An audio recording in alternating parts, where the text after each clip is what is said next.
kenapa selalu ada tuduhan Matius 28 ayat 19 sampai 20 itu palsu. Ini saya benerin lah tuduhanmu supaya kelihatan agak cerdas sedikit lah. Masa 9 sampai 20? Aduh, kocak. Oke, kita akan bahas ya.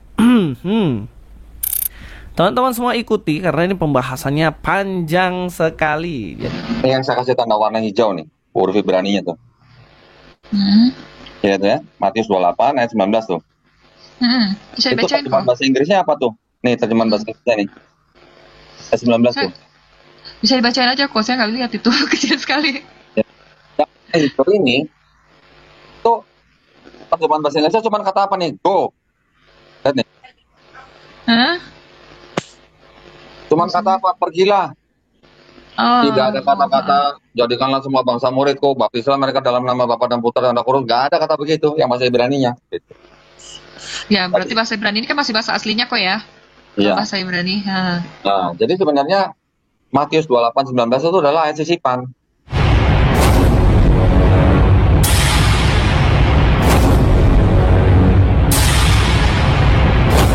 Assalamualaikum warahmatullahi wabarakatuh.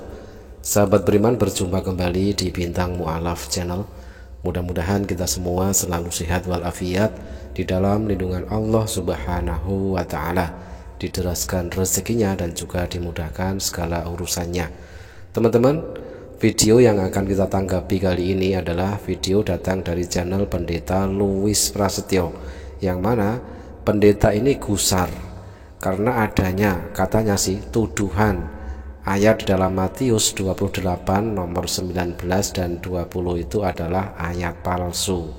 Nah, di sini kita akan simak bagaimanakah Pendeta Louis Prasetyo ini membantah kalau Matius 28 nomor 19 dan 20 itu ayat palsu. Nah, dia akan membantah habis-habisan apakah dia mampu. Dan kemudian di video berikutnya kita akan tampilkan sebuah data yang ditunjukkan oleh Kohdon Ditan, yang notabene data itu berasal dari kitab berbahasa Ibrani, yang ternyata memang Matius 28 nomor 19 dan 20 tersebut terbukti ayat sisipan. Oke, langsung saja kita simak videonya. Apa-apaan penipuanmu itu, bos? Selama ini kan orang selalu bilang gini, oh yang palsu itu Matius 28 ayat 19 sampai 20.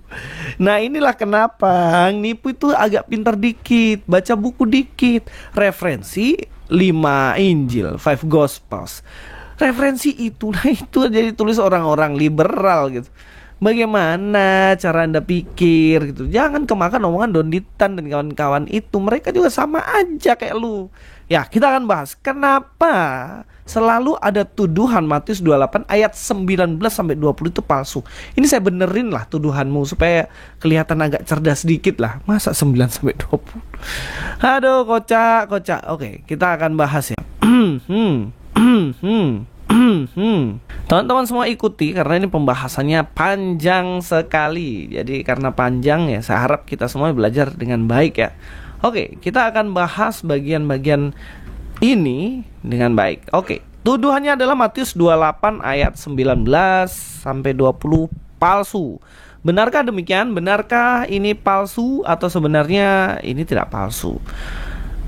Ya, tuduhan palsu itu sebenarnya berdasarkan ini loh. Karena berisi rumusan Trinitas. Jadi orang-orang itu, orang-orang yang minim baca, orang-orang yang tidak mau belajar Alkitab dengan baik, mereka mengatakan bahwa ayat ini palsu karena tulisannya ada Trinitas. Berisi rumusan Trinitas yang diformalkan secara resmi dalam Konsili Nikea 325. Mereka menganggap ayat ini baru ditambahkan. Ya kan? Jadi ini alasan yang pertama. Alasan yang kedua adalah ada ayat lain hanya dalam nama Yesus. Nah, ayat lain seperti apa? Seperti dalam Kisah Para Rasul 2 ayat 38, 8, 16, 10, 48, 19 ayat 5. Di situ katakan bahwa formula baptisan itu hanya menyebutkan dalam nama Yesus. Nah, ayat ini juga yang selalu dipakai oleh orang-orang dari Oneses. Ya, dari Wanes nih. Nah, ini penting untuk kita tahu. Kenapa? Karena di situ hanya nama Yesus, mereka pakai itu tidak ada Trinitas dan itu hanya penambahan saja. Nah, teman-teman yang sudah nonton video saya, teman-teman nonton video saya yang sebelum-sebelumnya yang bahas tentang Trinitas, nanti saya akan tulis di link ya.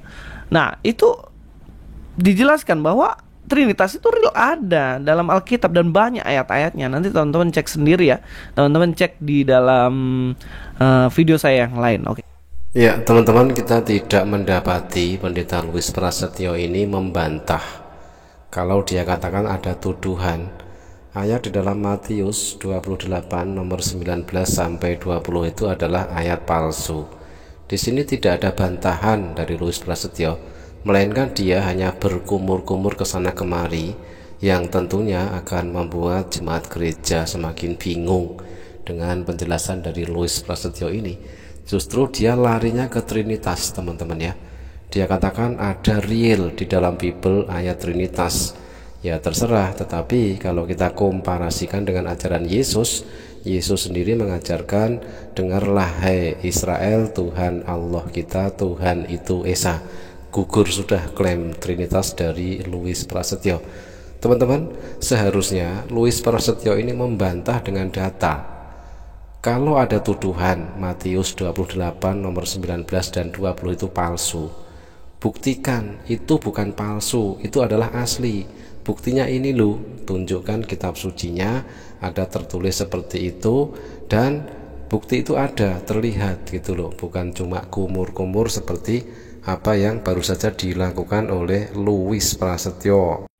Dan selanjutnya kita akan tampilkan sebuah video dari Koh Don Ditan, yang mana di dalam video ini Koh Don Ditan menunjukkan sebuah bukti dari Bible berbahasa Ibrani bahwa ternyata ayat di dalam Matius 28 nomor 19 dan 20 tersebut ternyata ayat sisipan. Nah, ini khusus untuk Louis Prasetyo, perhatikan secara seksama ya. Ini adalah pelajaran yang sangat-sangat berharga bagi Louis Prasetyo khususnya, dan buat umat Kristen pada umumnya. Kenapa bisa dikatakan ayat itu adalah ayat sisipan? Ternyata ini loh buktinya. Namanya Hebrew Gospel of Matthew, penulisnya George Howard ya. Ini adalah buku mengenai Gospel Matius yang ditulis dalam bahasa Ibrani ya, yang mempunyai itu adalah Rabi Yahudi namanya Shem Tov. Kelihatan nggak nih? Bentar, Saya nggak bisa lihat kok, saya pakai laptop.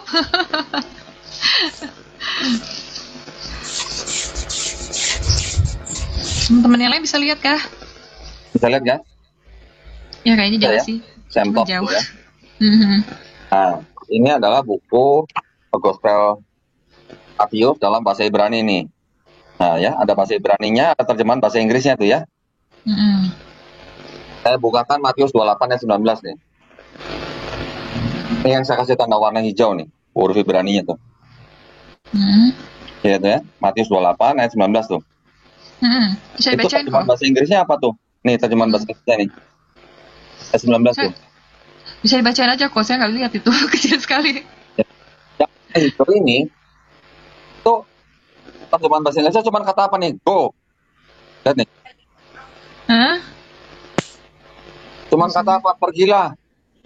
Oh. Tidak ada kata-kata jadikanlah semua bangsa muridku, baptislah mereka dalam nama Bapa dan Putra dan Roh Kudus. Nggak ada kata begitu yang bahasa Ibraninya. Ya, berarti bahasa Ibrani ini kan masih bahasa aslinya kok ya? Iya. Bahasa Ibrani. Nah, jadi sebenarnya Matius 28:19 itu adalah ayat sisipan. Nah, jadi sebenarnya Matius 28:19 itu adalah ayat sisipan. Jeder, selamat datang di dalam kebenaran. Data yang ditunjukkan oleh Koh Don Ditan adalah data valid Bible Matthew berbahasa Ibrani. Ternyata Matius 28 nomor 19 dan 20 terbukti ayat sisipan. Nah, ini baru data. Beda dengan Louis Prasetyo yang cuma kumur-kumur. Saya tunjukkan ya. Bentar. Nanti teman-teman juga bisa lihat nih. Ayat yang sebenarnya nggak ada, tapi disisipkan di dalam kitab itu ya. Iya. Dia jadi ayat yang dijagokan. Nah, ini Matius 28 ayat 19 nih. Matius 28:19 ini yang disebut dengan The Great Commission atau amanat agung gitu ya. Ini Matius. kita lihat nih beberapa catatan dari Ini ada satu nih, saya perbesar dulu nih. Nah, terbaca nggak? Baca, iya bisa. Ya. Ini ada The Catholic Encyclopedia volume 2 halaman 263. The baptismal formula was changed from the name of Jesus Christ to the words Father, Son, and Holy Spirit by the Catholic Church in the 2nd century. Jadi rumusan baptis itu telah dirubah dari nama Yesus Kristus kepada kata-kata Bapa, Putra, dan Roh Kudus oleh Gereja Katolik di abad kedua. Ceder, selamat datang di dalam kebenaran. Ternyata data yang ditunjukkan oleh Kohdonditan berasal dari data kekristenan sendiri. Nah, ini kalau seandainya Louis Prasetyo hanya kumur-kumur seperti yang tadi, ya sangat jelas dia bisanya cuma tipu-tipu. Nah ya, nanti ada lagi nih, The Encyclopedia of Religion and Ethics. Kurang lebih juga begitu. Ya, ini and the Trian formula is a letter edition. Jadi formula dari nama Bapa dan Putra dan Roh Kudus itu adalah tambahan di belakang hari. Ini ada Edmund Sling, The Doctrine of Baptism halaman 28. The baptismal command in it Matthew 28:19 form cannot be the historical origin of Christian baptism. At the very least, it must be assumed that the text has been transmitted in a form expanded by the Catholic Church. Jadi ini adalah sisipan dari gereja Katolik. Ini ada tafsir dari Bible The Tyndale untuk Perjanjian Baru, volume 1, halaman 275. It is often affirmed that the words in the name of the Father and the Son and the Holy Spirit are not the epicema verba, atau kalimat Bapa, Putra, dan Roh Kudus itu bukan kata-kata yang sesungguhnya dari Yesus, tetapi adalah sebuah tambahan liturgi di belakang hari. Nah, ini banyak sekali yang mengatakan hal-hal yang serupa. The Jerusalem Bible, International Bible, European Standard. Banyak sekali nih komentar-komentar dari kalangan mereka sendiri yang mengatakan bahwa ini adalah tambahan dari abad-abad yang berikutnya, di abad kedua. Lihat nih, saya punya begitu banyak komentari-komentari dari kalangan mereka sendiri. Ya, ternyata di sini Kohdonditan tinggal menunjukkan saja, berhubung data dari Kohdonditan itu sangat lengkap ya, baik data berupa buku, data online, dan lain sebagainya. Ternyata yang membongkar kepalsuan ayat ataupun ayat sisipan di dalam Matius 28 nomor 19 dan 20 tersebut, ternyata yang membongkar itu dari kalangan mereka sendiri, dalam artian dari kalangan atau saudara seiman dari Louis Prasetyo ini. Nah, demikian sahabat ya, kita sudah tampilkan sebuah video dari Louis Prasetyo yang sedianya akan membantah video dari seorang mualaf, tetapi di sini justru babak belur ketampol data dari Kohdonditan.